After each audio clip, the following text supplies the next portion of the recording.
Hi. Nursing നമുക്ക് എല്ലാവർക്കും അറിയാം. നഴ്സിംഗ് ആണ് ഇപ്പോഴത്തെ ഏറ്റവും കൂടുതൽ എവിടെ പോയാലും ജോലി കിട്ടുന്ന, ഏത് കൺട്രിയിൽ പോയാലും നല്ല രീതിയിൽ ജോബ് കിട്ടുന്ന അല്ലെങ്കിൽ നല്ല സാലറി ഉള്ള ജോബ് കിട്ടുന്ന ഒരു പ്രൊഫഷൻ. അത് ഏത് കൺട്രി എടുത്താലും, പ്രത്യേകിച്ച് ഇന്ത്യയിലത്തെ നഴ്സസിനെ എല്ലാവർക്കും, എല്ലാ കൺട്രിയിലുള്ള ആൾക്കാർക്കും കൂടുതൽ സ്നേഹമാണ് അല്ലെങ്കിൽ ഇഷ്ടമാണ്. കാരണം നല്ല എഡ്യൂക്കേഷൻ കിട്ടി, നല്ല ട്രെയിനിങ് കിട്ടിയ ആൾക്കാരാണ് ഇന്ത്യയിലത്തെ നഴ്സസ് എന്നുള്ളത് വേൾഡ് വൈഡ് എല്ലാവർക്കും അറിയാവുന്ന കാര്യമാണ്. 12th കഴിഞ്ഞ് ഇപ്പം പുറത്തിറങ്ങുന്ന കുട്ടികൾ കൂടുതലും എല്ലാവരും നോക്കുന്നതും അല്ലെങ്കിൽ ട്രൈ ചെയ്യുന്നതും കൂടുതലും നഴ്സിംഗ് പ്രൊഫഷന് വേണ്ടിയിട്ടായിരിക്കും. അതിനുള്ള റീസൺ ഈ വേൾഡ് വൈഡ് നഴ്സസിനെ ഇങ്ങനെ അക്സെപ്റ്റ് ചെയ്യുന്നത് തന്നെയാണ്. ആദ്യം തന്നെ നോക്കേണ്ട കാര്യം എന്താണെന്നറിയോ? നിങ്ങൾക്ക് ഒരു താല്പര്യം ഉണ്ടായിരിക്കണം. ഈ സ്റ്റുഡൻറ്റിന് താല്പര്യമില്ലാതെ ആരെങ്കിലും പറയുന്നത് കേട്ട് നഴ്സിംഗ് എടുക്കാൻ നിൽക്കരുത്. കാര്യം നഴ്സിംഗ് ഒരു സർവീസ് ഇൻഡസ്ട്രിയാണ്. അതുകൊണ്ട് തന്നെ ഇതിനൊരു നാക്ക് ഉണ്ടെങ്കിൽ മാത്രമേ, അല്ലെങ്കിൽ ഒരു ഇൻട്രസ്റ്റ് ഉണ്ടെങ്കിൽ മാത്രമേ ഒരു നല്ല നേഴ്സായിട്ട് നിങ്ങൾക്ക് പുറത്തിറങ്ങാനും അതുപോലെ നല്ല നേഴ്സായിട്ട് നിങ്ങൾക്ക് വർക്ക് ചെയ്യാനും പറ്റുള്ളൂ. അതുകൊണ്ട് തന്നെ ഇപ്പം ആ പേരൻസ് പറഞ്ഞു, അല്ലെങ്കിൽ ആരെങ്കിലും ഒക്കെ പറഞ്ഞു, അല്ലെങ്കിൽ പോയ ആരെങ്കിലും ഒക്കെ നല്ല നേഴ്സായിട്ടൊക്കെ പുറത്തൊരു കൺട്രിയിൽ വർക്ക് ചെയ്യുന്നത് കൊണ്ട് ഞാൻ നഴ്സിംഗ് പഠിക്കാൻ പോകുന്നു എന്ന് വിചാരിച്ച് നഴ്സിംഗ് പ്രോഗ്രാമിലോട്ട് പോകരുത്. അങ്ങനെയാണെങ്കിൽ നമുക്ക് നഴ്സിംഗ് ഒരു നല്ല കരിയറായിട്ട് എടുക്കാനായിട്ട് പറ്റൂല. അതുകൊണ്ട് തന്നെ നിങ്ങളുടെ ഡിസിഷനാണ് അതിനകത്ത് ഏറ്റവും വലുത്. സ്റ്റുഡൻറ്റ് നഴ്സിംഗ് ഇഷ്ടപ്പെട്ടിട്ടാണെങ്കിൽ നമുക്ക് നഴ്സിംഗ് സെലക്ട് ചെയ്യുന്നതിന് യാതൊരു കുഴപ്പമില്ല. ഇനി എങ്ങനെയാണ് ഒരു നഴ്സിംഗ് പ്രോഗ്രാം നമ്മൾ ഇന്ത്യയിൽ പഠിക്കേണ്ടത്? ഇപ്പം കേരളത്തിലെ നഴ്സിംഗ് കോളേജസ് നമ്മൾ എടുത്തു കഴിഞ്ഞാൽ അവിടേക്ക് വരുന്ന ആപ്ലിക്കേഷൻ്റെ പകുതി പോലും സീറ്റ്സ് നമുക്ക് കേരളത്തിൽ അവൈലബിൾ അല്ല. അതുകൊണ്ട് തന്നെ കൂടുതലും കുട്ടികൾ കേരളത്തിന് പുറത്തുള്ള സ്റ്റേറ്റ്സിൽ അവർ നഴ്സിങ്ങിന് ട്രൈ ചെയ്യും. കൂടുതലായിട്ടും തമിഴ്നാട്, കർണാടക എന്നുള്ള സ്റ്റേറ്റുകളിലാണ് അവർ കൂടുതലായിട്ടും നഴ്സിംഗ് പഠിക്കാനായിട്ട് നോക്കുന്നത്. അവിടെയാണ് കൂടുതലായിട്ടും നഴ്സിംഗ് കോളേജസും ഉള്ളത്. ഇപ്പം ഞാൻ ഇന്ന് പറയുന്നത്, നിങ്ങളൊരു നഴ്സിംഗ് കോളേജ് സെലക്ട് ചെയ്യുമ്പം നിങ്ങൾ അറിഞ്ഞിരിക്കേണ്ട കാര്യങ്ങൾ, അല്ലെങ്കിൽ നിങ്ങളുടെ മൈൻഡിൽ നോക്കേണ്ട കാര്യങ്ങളാണ് ഞാൻ ഇന്നിവിടെ പറയുന്നത്. ആദ്യം തന്നെ നിങ്ങളൊരു നഴ്സിംഗ് കോളേജ് സെലക്ട് ചെയ്യുന്ന സമയത്ത് ആ ഒരു കോളേജിന് സ്വന്തമായിട്ട് ഒരു ഹോസ്പിറ്റൽ ഉണ്ടോ എന്നുള്ളത് നിങ്ങൾ നോക്കണം. അത് എന്തോ ആകട്ടെ, ഒരു മൾട്ടി സ്പെഷ്യാലിറ്റിയോ അല്ലെങ്കിൽ സൂപ്പർ സ്പെഷ്യാലിറ്റിയോ അല്ലെങ്കിൽ ഒരു മെഡിക്കൽ കോളേജോ, എന്തെങ്കിലും ഒരു ഹോസ്പിറ്റൽ ഉള്ള ഒരു കോളേജ് മാത്രം നിങ്ങൾ സെലക്ട് ചെയ്യുക. കാരണം നിങ്ങൾക്ക് പ്രാക്ടിക്കൽ എക്സ്പീരിയൻസ് കിട്ടേണ്ടത് ഈ പറയുന്ന ഹോസ്പിറ്റലിൽ നിന്നാണ്. ആ ഹോസ്പിറ്റലിൻ്റെ ബെഡ് കപ്പാസിറ്റി നോക്കുക. കാരണം ആൾക്കാർ വന്നു പോകുന്ന ഹോസ്പിറ്റലാണെങ്കിലാണ് നമുക്ക് എക്സ്പീരിയൻസ് ചെയ്യാൻ പറ്റുന്നത്. പിന്നെ ഏതൊക്കെ ഡിപ്പാർട്ട്മെൻറ്റ്സ് ആ ഹോസ്പിറ്റലിൽ ഉണ്ട് എന്നുള്ളതും നിങ്ങൾ നന്നായിട്ട് നോക്കുക. കാരണം ഇപ്പം കാർഡിയോളജി അല്ലെങ്കിൽ നെഫ്രോളജി അങ്ങനെയുള്ള ഡിപ്പാർട്ട്മെൻറ്റ്സ് ഉണ്ടെങ്കിലാണ് നമുക്ക് എക്സ്പ്ലോർ ചെയ്യാൻ പറ്റുന്നത്, അല്ലെങ്കിൽ നമുക്ക് ആ കാര്യങ്ങൾ പഠിക്കാൻ പറ്റുന്നത്. ഇപ്പം നിങ്ങൾ പുറത്തൊക്കെ ട്രൈ ചെയ്യുന്ന സമയത്ത് മിക്കവാറും എല്ലാവരും പുറത്തോട്ട് പോകാനായിരിക്കും നഴ്സിംഗ് പഠിക്കുന്നത് തന്നെ. അങ്ങനെ നിങ്ങളൊരു ഇൻ്റർവ്യൂവിൻ്റെ ഒക്കെ സമയത്ത് അവർ ചോദിക്കുന്ന കാര്യങ്ങൾ, ഇപ്പം എക്സാമ്പിൾ പറയുന്നത് ഡയാലിസിസ്, നമുക്ക് നെഫ്രോളജി ഡിപ്പാർട്ട്മെൻറ്റ് ഇല്ലെങ്കിൽ നമുക്ക് ഡയാലിസിസിൻ്റെ ഒരു ഓപ്ഷൻ ഇല്ല. അപ്പോൾ അങ്ങനെ ഏതൊക്കെ ഡിപ്പാർട്ട്മെൻറ്റ്സ് ഉണ്ട് എന്നുള്ളതും നിങ്ങൾ നോക്കിയിട്ട് വേണം ആ ഒരു നഴ്സിംഗ് കോളേജ് സെലക്ട് ചെയ്യാനായിട്ട്. സോ സ്വന്തമായിട്ടൊരു ഹോസ്പിറ്റലുള്ള ഒരു നഴ്സിംഗ് കോളേജ് സെലക്ട് ചെയ്യാം. രണ്ടാമത്തെ കാര്യം അഫിലിയേഷൻ നോക്കുക എന്നുള്ളതാണ്.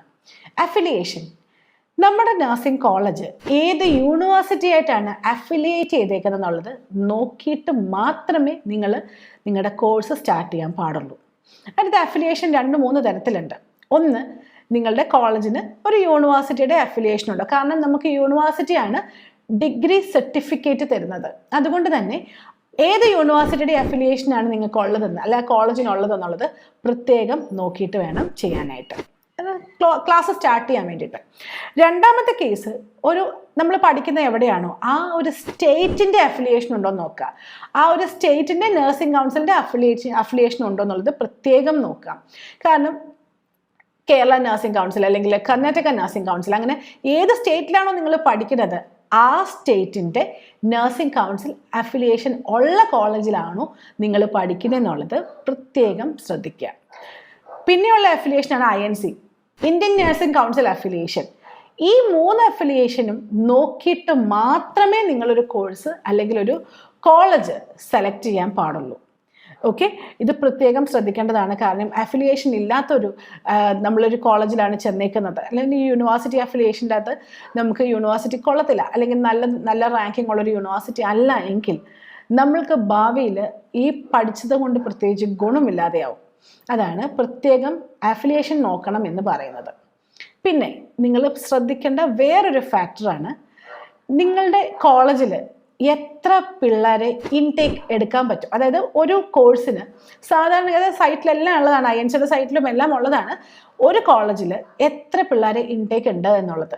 അതായത് ഒരു ചിലപ്പോൾ 40 ആകാം, 50 ആകാം, 60 ആകാം, 100 ആകാം, ഇപ്പം 230 വരെയുള്ള ഇൻടേക്ക് ഉള്ള കോളേജസ് ഉണ്ട്. ഇപ്പം അതിനും മേളിലോട്ട് കുട്ടികൾ ആ ഒരു കോഴ്സിന് അവിടെ പഠിക്കുന്നുണ്ട് എങ്കിൽ അത് വേറെ കോളേജിലെ ആൾക്കാർ അവിടെ വന്ന് പഠിക്കുന്നതാണ്. അതായത് ഒരു 60 പേര് മാത്രം എടുക്കാൻ പറ്റുന്ന ഒരു കോളേജാണ് എങ്കിൽ, അല്ലെങ്കിൽ 60 കുട്ടികളുടെ ഇൻടേക്കാണ് ആ കോളേജിന് വെച്ചേക്കുന്നത് എങ്കിൽ 60+ വരുന്ന കുട്ടികൾ വേറൊരു കോളേജിലെ കുട്ടികളെ അവിടെ കൊണ്ടുവന്ന് പഠിപ്പിക്കുന്നതാണ്. പക്ഷെ അവർക്ക് കിട്ടുന്ന സർട്ടിഫിക്കറ്റ് നമ്മൾ ഈ കോളേജിൻ്റെ സർട്ടിഫിക്കറ്റോ അല്ലെങ്കിൽ അഫിലിയേറ്റഡ് യൂണിവേഴ്സിറ്റി സർട്ടിഫിക്കറ്റോ ആയിരിക്കില്ല. അത് നിങ്ങൾ പ്രത്യേകം ശ്രദ്ധിക്കണം. അവിടെ നിങ്ങൾക്ക് കളിപ്പ് പറ്റാൻ പാടില്ല. കാരണം നമ്മൾ കണ്ടേക്കുന്നത്, അല്ലെങ്കിൽ നമ്മൾ പേ ചെയ്തേക്കുന്ന കോഴ്സ് നമ്മൾക്ക് കറക്റ്റായിട്ട് ആ കോഴ്സ് തന്നെ ആയിരിക്കണം നമുക്ക് ഡെലിവർ ചെയ്യുന്നതെന്നുള്ളത് പ്രത്യേകം നമ്മൾ നോക്കേണ്ട കാര്യമാണ്. അതർവൈസ് നമ്മൾ 4 വർഷം പഠിച്ച് പുറത്തിറങ്ങുമ്പം നമ്മുടെ സർട്ടിഫിക്കറ്റും കൊണ്ട് പ്രത്യേകിച്ച് വാല്യൂ ഇല്ലാണ്ടാവും. അത് പ്രത്യേകം ശ്രദ്ധിക്കേണ്ട കാര്യമാണ്. ഇനിയത്തെ കാര്യം എന്ന് വെച്ചാൽ ഇത് എനിക്ക് പേരൻസിനോട് പറയാനുള്ളത്, പേരൻസ് സ്റ്റുഡൻറ്റുമായിട്ട് നിങ്ങൾ എവിടെയാണോ വെച്ചാൽ ബാംഗ്ലൂരോ കർണാടകയിലോ മാംഗ്ലൂരോ ഒക്കെയാണ് നിങ്ങൾ പോകുന്നതെങ്കിൽ ഏത് കോളേജ് ആയിക്കോട്ടെ എന്തായിക്കോട്ടെ, ആ കോളേജിൽ നിങ്ങൾ നേരിട്ടൊന്ന് പോയിട്ട് ആ കോളേജ് ഒന്ന് കാണണം, ഒരു കോളേജ് ടൂർ. കാരണം നമ്മൾ എവിടെയാണ് പഠിക്കുന്നതെന്നും എന്തൊക്കെ ഫെസിലിറ്റീസ് അവിടെ ഉണ്ടെന്നും വേറൊരാൾ പറഞ്ഞ് അല്ല ഒരു ഏജൻറ്റ് പറഞ്ഞാൽ മാത്രം നിങ്ങൾ വിശ്വസിക്കാതെ നിങ്ങൾ നേരിട്ട് കണ്ട് ബോധ്യപ്പെടണം. അതിന് നിങ്ങളുടെ നിങ്ങളുടെ കുട്ടിയായിട്ട്, അതായത് സ്റ്റുഡൻ്റായിട്ട് പേരൻസ് ഒന്ന് പോകണം, ഒരു കോളേജ് ടൂർ പോകണം. നമ്മൾ കണ്ടേക്കുന്ന കോളേജുകളെല്ലാം പോയി കണ്ട് അതിൻ്റെ ഹോസ്റ്റൽ ഫെസിലിറ്റിയും അതിൻ്റെ ഹൈജീനും ക്യാൻറ്റീനും അതുപോലെ തന്നെ ഹോസ്പിറ്റലും അഫിലിയേറ്റഡ് ആയിട്ടുള്ള ഹോസ്പിറ്റലും അങ്ങനെയുള്ള കാര്യങ്ങളെല്ലാം നിങ്ങൾ കണ്ട് മാത്രമേ ഒരു കോളേജിന് ഡിസിഷൻ എടുക്കാൻ പാടുള്ളൂ. ഇല്ല എങ്കിൽ നമ്മുടെ കുട്ടികളാണ് അവിടെ ചെന്നപ്പോഴത്തേക്കും അല്ലെങ്കിൽ അവർ ഫേസ് ചെയ്യുന്ന ബുദ്ധിമുട്ടുകൾ കൂടുതലായിരിക്കും. പിന്നെ നിങ്ങൾക്ക് ഇവിടുന്ന് അവിടേക്ക് എത്തി, അത് കഴിഞ്ഞിട്ട് ഇപ്പം പിള്ളേരെല്ലാം മിക്കവാറും കംപ്ലൈൻറ്റ് പറയുന്ന ഒരു കാര്യമാണ് ഫുഡ് ശരിക്കും പറഞ്ഞ ഒരു പ്രശ്നം തന്നെയാണ്. കാരണം നമുക്ക് ഫുഡ് കഴിക്കാതെ ജീവിക്കാൻ പറ്റത്തില്ല. അതുകൊണ്ട് തന്നെ എന്ത് ടൈപ്പ് മെസ്സാണ് അവിടെ ഉള്ളത് എന്നുള്ളതും പ്രത്യേകം ശ്രദ്ധിക്കുക. പിന്നെ ഇപ്പം അകത്ത് കോളേജ് ഹോസ്റ്റൽസ് അല്ല, പുറത്ത് നമുക്ക് ഹോസ്റ്റൽ ഫെസിലിറ്റീസ് ഒക്കെ അവൈലബിൾ ആണെങ്കിൽ അതെങ്ങനത്തെയാണ് കിട്ടുന്നതെന്ന് നോക്കുക, എങ്ങനെയുള്ള ഫുഡാണ് അവിടെ നമുക്ക് കിട്ടുന്നതെന്ന് നോക്കുക. അതുപോലെ തന്നെ പുറത്തിറങ്ങി ഇപ്പം ഒത്തിരി റിമോട്ട് പ്ലേസിലുള്ള കോളേജൊക്കെ ആണെന്നുണ്ടെങ്കിൽ അവിടെ പുറത്തിറങ്ങി കഴിഞ്ഞാൽ എന്തെങ്കിലും കാര്യങ്ങളൊക്കെ നമുക്ക് അവൈലബിൾ ആണോ എന്നുള്ള കാര്യങ്ങളെല്ലാം നോക്കിയിട്ട് വേണം ഒരു കോളേജ് നിങ്ങൾ സെലക്ട് ചെയ്യാനായിട്ട്. പിന്നെ കോളേജ് ടൂർ പോകുന്ന സമയത്ത്, അത് കോളേജിൽ നിങ്ങൾ കാണാൻ പോകുന്ന സമയത്ത് അവിടെ ഉള്ള പഴയ പിള്ളേരോടൊക്കെ, അതായത് ഇപ്പോൾ അവിടെ പഠിച്ചുകൊണ്ടിരിക്കുന്ന കുട്ടികളോട് പ്രത്യേകം ചോദിക്കുക, എങ്ങനെയുണ്ട് സ്റ്റഡീസ്, എങ്ങനെയുണ്ട്, നിങ്ങൾക്ക് എന്തൊക്കെ ഫെസിലിറ്റീസ് കിട്ടുന്നുണ്ട് എന്നുള്ള കാര്യങ്ങളൊക്കെ ചോദിച്ച് കൺഫേം ചെയ്തിട്ട് മാത്രം നിങ്ങൾ കോഴ്സിന് കുട്ടികളെ ജോയിൻ ചെയ്യിപ്പിക്കുക. കാരണം നമ്മൾ ജോയിൻ ചെയ്ത് കഴിഞ്ഞ് കഴിഞ്ഞാൽ പിന്നെ ഇവർ 4 വർഷമാണ് അവിടെ പഠിക്കേണ്ടത്. ഈ 4 വർഷം കഴിഞ്ഞ് പുറത്തിറങ്ങുന്ന സമയത്ത് ഒരു നല്ല നേഴ്സായിട്ട് ഇറങ്ങേണ്ടതാണ്. അപ്പം നല്ല നേഴ്സായിട്ട് ഇറങ്ങിയാൽ മാത്രമേ അവരുടെ ജീവിതത്തിലും അവർ വിചാരിക്കുന്ന ഉന്നതിയൊക്കെ ഉണ്ടാവുള്ളൂ. അതുകൊണ്ട് തന്നെ അവർക്ക് വേണ്ട എല്ലാ കാര്യങ്ങളും കിട്ടുന്നുണ്ടെന്നും അതുപോലെ തന്നെ പല ഡിപ്പാർട്ട്മെൻറ്റ്സിൽ അവർക്ക് എക്സ്പ്ലോർ ചെയ്യാൻ പറ്റുന്നുണ്ടെന്നും നമ്മൾ ഉറപ്പുവരുത്തേണ്ടത് നമ്മുടെ ആവശ്യവും അവരുടെ ആവശ്യവും കൂടിയാണ്.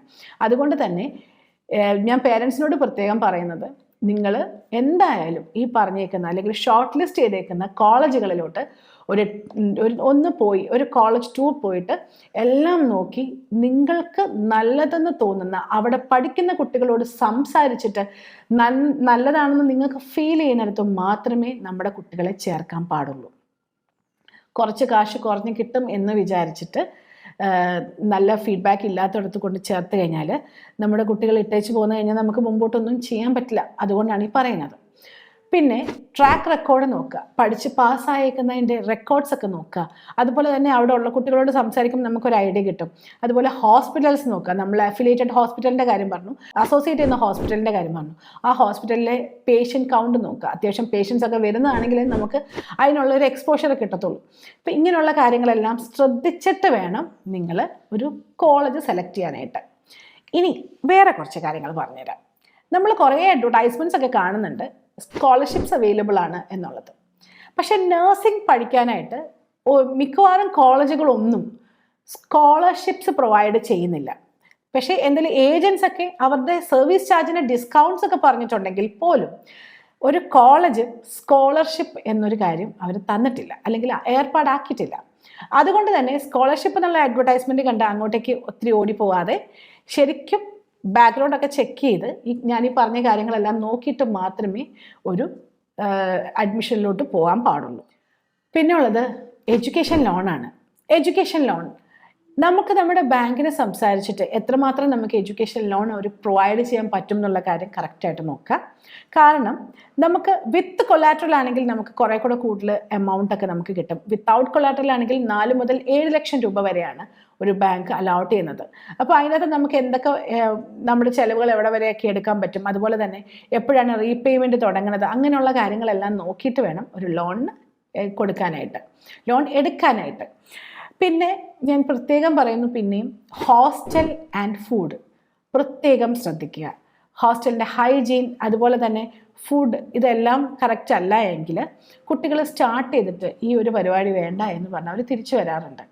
അങ്ങനെ ആകുമ്പം ആ കുട്ടികളുടെ ഒരു വർഷവും പോവും, നമ്മളുടെ കുറേ ഹാർഡ് ഏൺ മണിയും പോവും.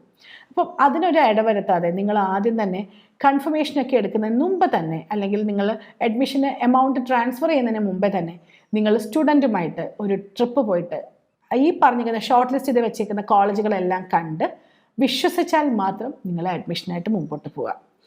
നഴ്സിംഗ് എല്ലാവർക്കും, അതായത് എവിടെ പോയാലും, വേൾഡിൽ എവിടെ പോയാലും നഴ്സസിന്, ഇന്ത്യൻ നഴ്സസിന് ഒരു മുൻഗണന തന്നെ ഉള്ളതാണ്.